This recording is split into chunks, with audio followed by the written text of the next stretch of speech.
van video, at least 2 or 3 days. I am doing my monthly stay in a hotel, and right now I am hooking up my auxiliary battery here to give the little bit more steam to my solar.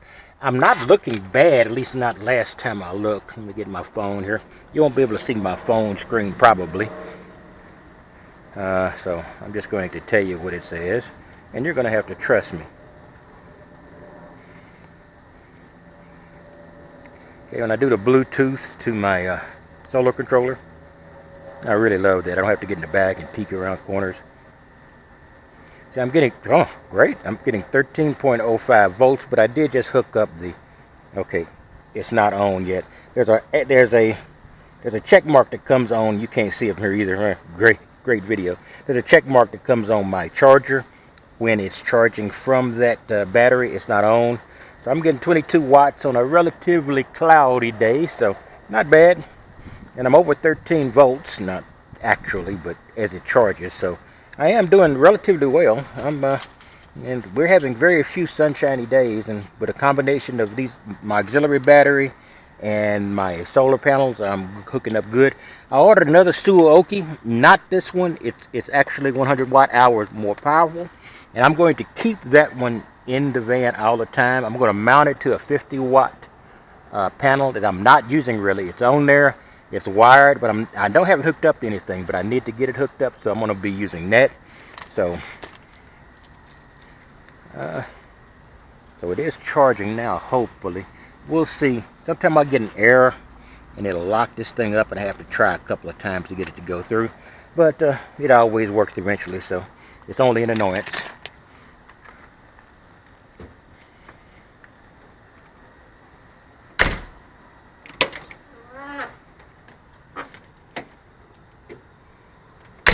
When I make these stays at the hotel during my 1 day a week, I often spend in the hotel.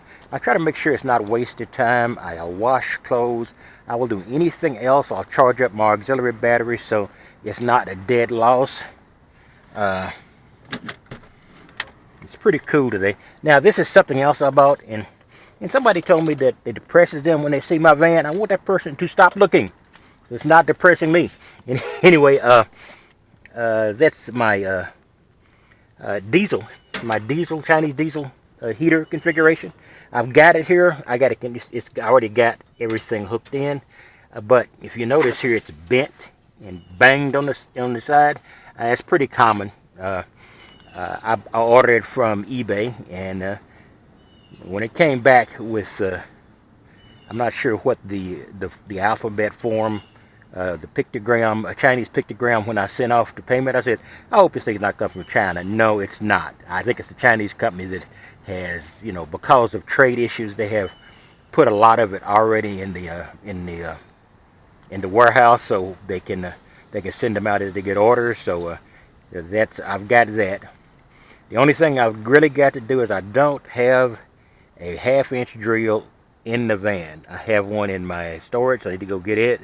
And then I'm going to have to drill a couple of holes in this wall because I can't on the opposite side. That's where the gas tanks are.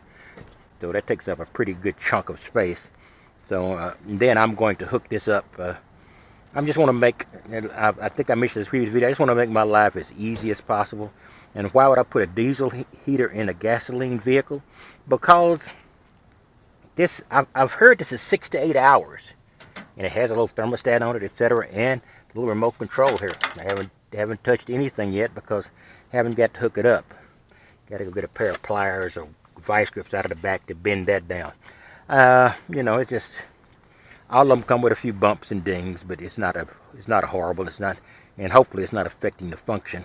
But because I'm waiting to get this thing started, I also bought America, we call it muffler. I believe in Great Britain, and I'm not sure the rest of Europe, they call it a silencer. But I know in Great Britain they call it a silencer. So when I do hook it up and run it outside, it won't be making a lot of noise. So I am kind of waiting on that, and not really. I'm really waiting on getting that stupid 1/2-inch drill, because when I get that 1/2-inch drill, I've already got a whole bit just perfect for the size of the hoses, or the steel gauge hoses of the exhaust. So I may do that at any given time. I'm going to have to do it from the inside out. because you never know when you're going from the outside in exactly where you are.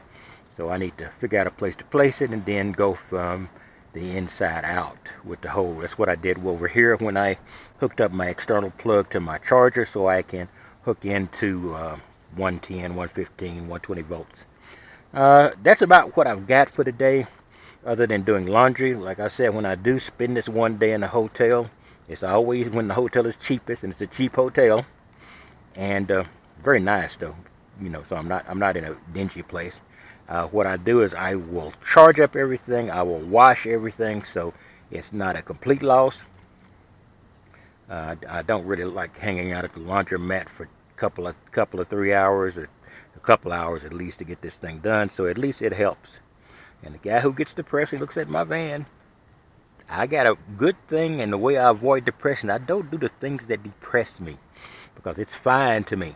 Now, it looks horribly tacky, but the difference between this van and the majority of people's vans out there is you can see all of my junk, because even when you look in my drawers, you can see what's in the drawers. So I am the X-ray vision of van clutter. All right, I'll talk to you later. You have a wonderful day.